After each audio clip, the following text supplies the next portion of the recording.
Nous sommes au salon Presse Média au futur, bien sûr, et bienvenue à toutes et à tous. Et nous avons le plaisir de recevoir Bruno Genuy. Bruno est un habitué de ce salon, je sais, chaque année, vous venez nous rendre visite. Eh bien, écoutez, c'est toujours avec un grand plaisir et je vous remercie de m'accueillir à nouveau. Et c'est pour la société Mélodie. Alors, petite présentation de Mélodie.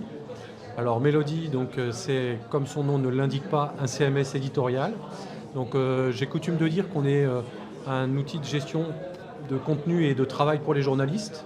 Et on est un lieu et un outil dans lequel ils vont retrouver l'intégralité des fonctionnalités dont ils vont avoir besoin pour écrire, mettre leurs photos, accrocher leurs vidéos et publier sur tous les canaux médias qu'ils vont vouloir alimenter.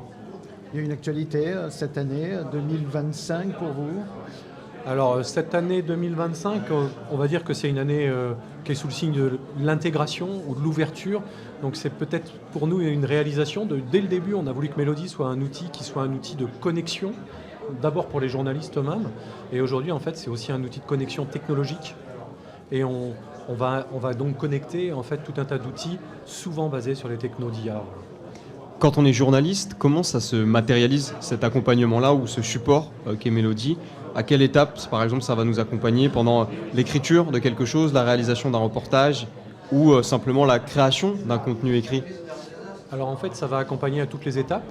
Donc nous, on est basé sur les technos du web. Donc en fait, on va être accessible à travers un simple navigateur web, bien évidemment sur smartphone.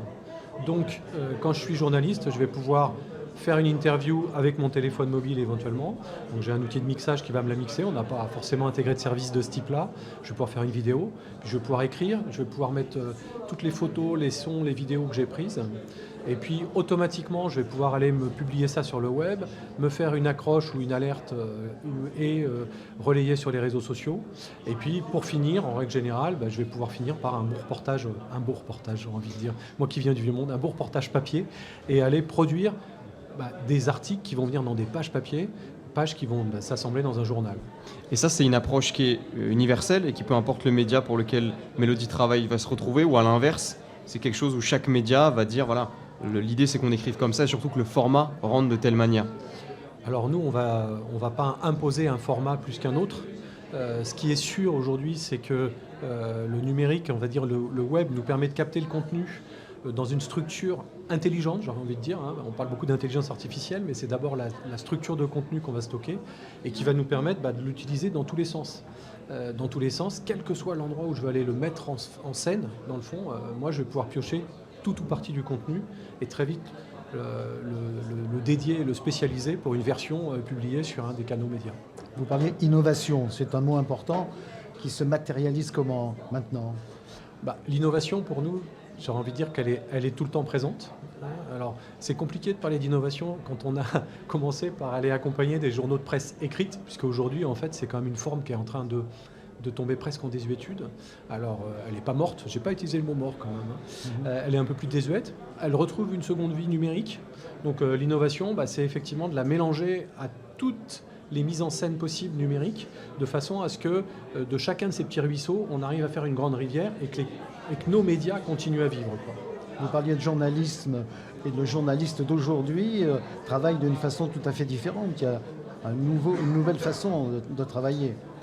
Les journalistes, oui, alors ils ont de nouveaux outils. Je ne sais pas si en fait ils travaillent de façon différente dans le fond, parce que le métier de journaliste, c'est toujours d'aller chercher une info, d'aller vérifier ses sources et d'aller valider son info. C'est ça qui lui donne sa lettre de noblesse dans le fond. Et nous, on va être un outil qui va venir de façon invisible pour aider le journaliste dans tout son boulot de validation, de structuration de l'info.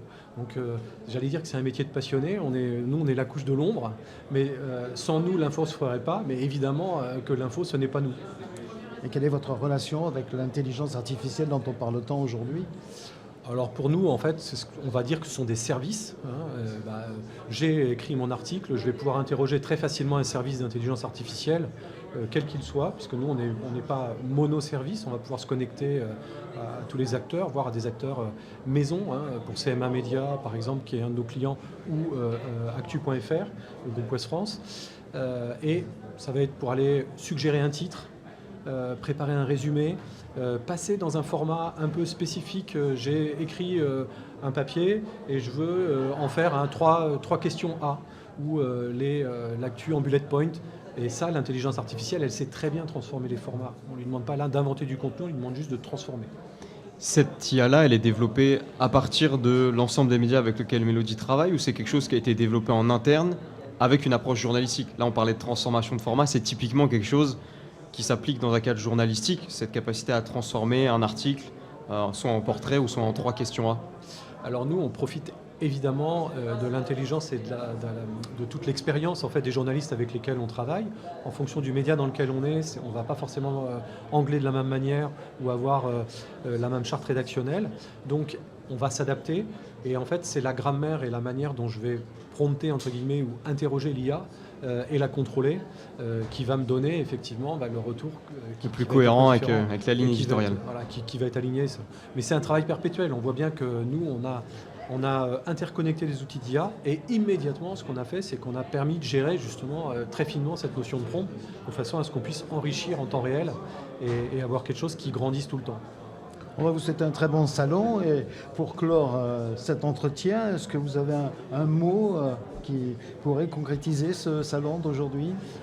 Bon, j'utiliserai le mot rendez-vous, puisque en fait c'est quand même le rendez-vous de la presse annuel. Il n'y en a pas vraiment d'autres. Il y en a d'autres dans certaines familles de presse, PHR, presse agricole et rurale, mais qui va regrouper toutes les familles de presse, tous les canaux médias. Donc voilà, je dirais rendez-vous. Merci. Merci à vous. Au plaisir.